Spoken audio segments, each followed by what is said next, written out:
Para hacer esta ilustración me inspiré en los ingredientes conocidos de la bebida y en los que no son conocidos. O sea, sobre todo dejé volar mi creatividad en los ingredientes que no se conocen. Y yo siempre pinto figuras orgánicas que están como en movimiento, entonces básicamente lo que hice fue una composición de elementos propios de la bebida y, digamos, en mixtura con lo que yo hago usualmente. Para comenzar a construir una idea, lo que hice fue tomar de referencia imágenes de hierbas, de los ingredientes, del lugar propiamente donde se encuentran esos digamos, elementos, y en referencia con esas imágenes lo dibujé directamente en la computadora y los fui organizando y dándole un sentido a todo eso.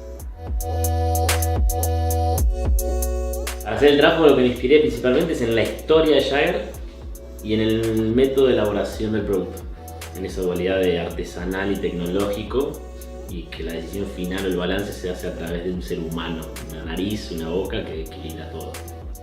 Muy notorio el tema de los productos naturales y orgánicos por las hierbas y demás, pero cuando me enteré del proceso de elaboración y me enteré de los 56 ingredientes que se mezclan de forma casi artesanal, me pareció formidable por cuestión de esa dualidad entre lo que, la tecnología, el uso y el control absoluto de cada uno de los pasos en el proceso de elaboración, y siempre equilibrado por un ser humano.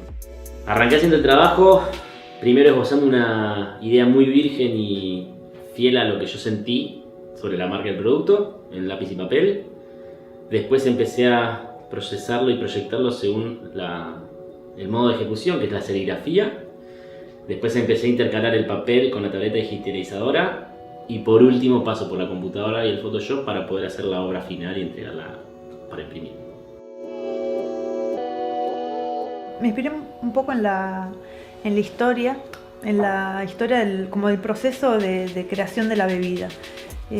Me gusta la parte de la historia que es un poco esa mística de los maestros destiladores que tienen 56 ingredientes, de los cuales muchos son secretos. Me parecía como interesante esa parte medio de alquimia, ¿no? De magos que están generando como una bebida mágica. No sé, en mi pensamiento era un poco así la historia. Bueno, empecé a bocetar a partir de eso, una instancia de dibujo en el cuaderno más de los ingredientes, de retratar un poco la naturaleza de los ingredientes que se conocían, inventar un poco algunos otros.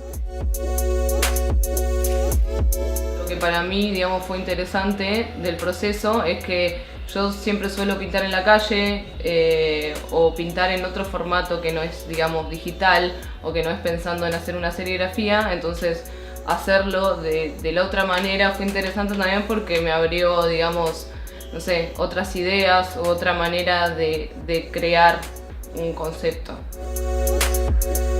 Lo lindo de la serigrafía es que el proceso artesanal no termina con la entrega de un archivo o del original que yo hice, sino que la persona que lo vaya a imprimir va indefectiblemente a participar de la ejecución de esa obra, y el proceso es muy artesanal. Ninguna obra es igual a la otra porque tiene pequeñas imperfecciones que la hacen única, incluso hasta el resultado final, hasta que no ves los colores impresos uno sobre el otro, hasta que no ves el papel y lo tocas, el trabajo no se terminó. Acá siempre hay como un proceso en donde del boceto tengo que pasar a un archivo que se va a dividir en capas de colores, pensar el orden de esas capas, y hay como un salto mágico también.